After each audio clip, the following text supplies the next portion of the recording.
on the way we were.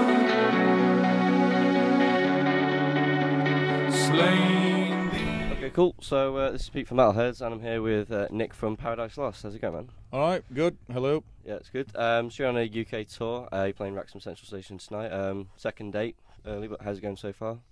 Yeah, fine. It's too early to. It's very early, so just see how it goes. Yeah, but it's the British tour, but then we go straight off to Europe. We got like another 48 shows to do. So That's quite a lot. So it really is the beginning. So yeah. Is this your first time playing in Wrexham then? No, we played Wrexham. We used to play the Memorial Hall. I think we played there about twice in the early 90s, a long time ago. But a long time ago. I think it's changed a bit now. Obviously, you haven't played in a while. Is it refreshing sometimes to come back to a place you haven't been in a while, or to play new places? I don't know. With England, everyone in England's pretty much the same. I mean, town centres are all the same. They've got the same shops. There's not a massive, great deal of difference. 40 years ago there might have been, but now it just seems Tesco's.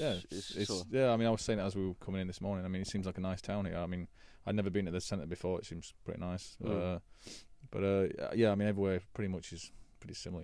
In England. Unfortunately, it just seems to be the way it's gone.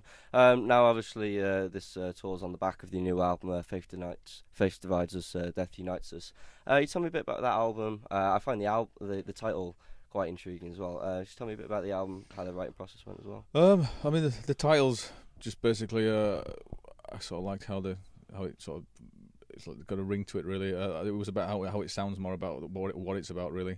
It kind of reminded me of titles of albums when I was a kid, sort of metal titles. So that's pretty much the main reason why it was used. I mean, what it's about. I mean, I have no problem with people having a personal religious system if it helps them through their lives. But when it sort of inflicts shit onto other people, then it's probably not a very good thing. So that's kind of what I was thinking with that. But I mean, songwriting process, it's the same as we've done since the year Dot, Greg and myself sort of bash ideas about and then construct it, and then we sort of like put it all together. But we don't really sit in a room and jam. We're not that kind of band. We do our own things and then all do your own individual things and then sort of bring it together. Send it to each other. Yeah, I mean we do actually see each other when we write. We just literally don't see each other for nearly a year. We just email stuff backwards and forwards. So. Yeah. Was this the first album with Daniel on drums? No, it's not Daniel. It's Adrian. Adrian, sorry. Daniel's Daniel's his brother. Yeah, sorry. It was the first album with Adrian. Well, but Adrian didn't play on the album either. We had a session drummer called Peter Damon who did he was a session. Then Adrian joined after that. So yeah. So Adrian's been in the band for nearly a year, is it? It'll be since around January, I think. Yeah. How's it going so far with Adrian? Because obviously he's done a lot and absolutely great. Yeah, we get on well and fine. I mean, no problem at all. It's the first tour. We've done a lot of festivals together, but it's the first sort of tour. Yeah, but so far so good. Yeah. Now, Faith Divides Us, Death Unites Us is your 12th album. I think that's an achievement for any band. What would you say has been the reasons, that have kept you going, and how you've managed to, just establish long term in the music world? We never started the band thinking we'd have a career out of it. We never.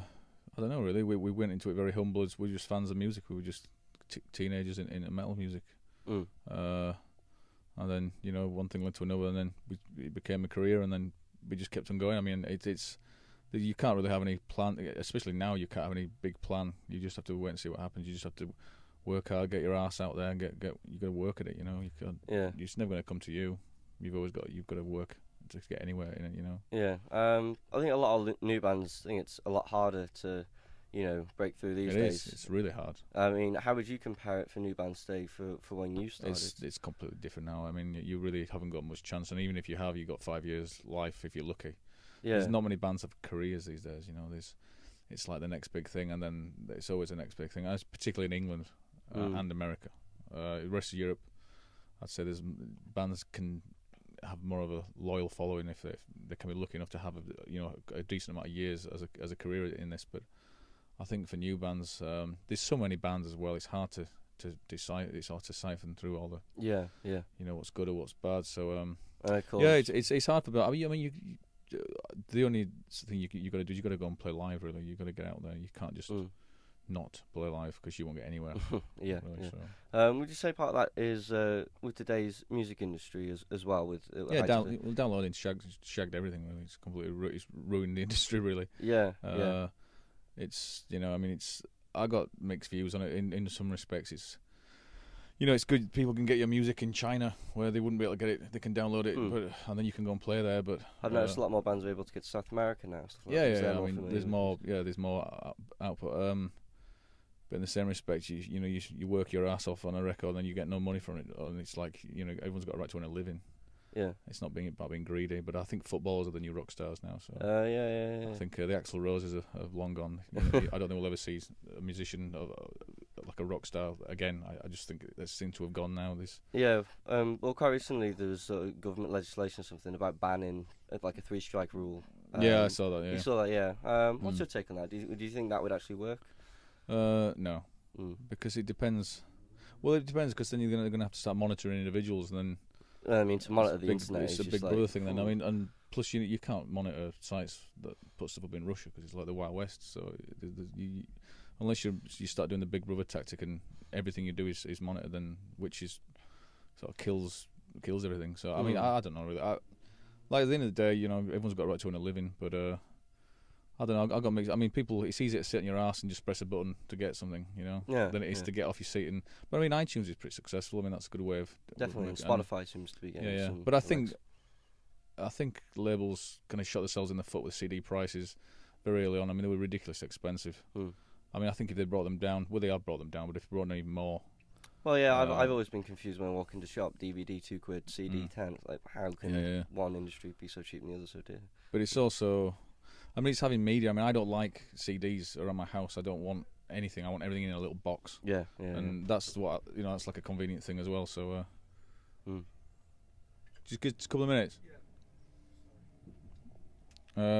So I mean, it's. I mean, I've got hundreds of CDs, but I've ripped them all onto my MP3 player. Yeah, it is more convenient. Absolutely. Technology. Yeah. But yeah, like I said, I've got mixed views on it. So the thing is, it is what it is. You've got to deal with it. Yeah. You can sit whinging, it ain't going to change anything. Yeah, and just get back to the work. Now you guys played Sonosphere as well this year, and it's been a really busy year for you guys. How much did you enjoy Sonosphere? It was really good. It was very early. It's no fun getting. It's tough, isn't it? Festivals. 11. It's bizarre. I mean, I don't think I've ever. Especially for the atmospheric. Of your band. Yeah. I mean, there was a lot of people there. It was good. People got up and came along, so that was good. It was it wasn't an ideal time, but I mean, it didn't matter. It was good. It's all right. We got some good reviews from that, so it was definitely worth doing. Yeah. Yeah, cool. And it was good to see Alice in Chains. Actually, I'd never seen them before, so I was. Especially now with the new singer as well. But that was brilliant. It's a really great gig. I really enjoyed that. So. Yeah. Now, when you've been in a band for so many years, do you actually very often sort of check out other bands? Because I imagine sometimes it can get tedious. Definitely. Yeah, definitely.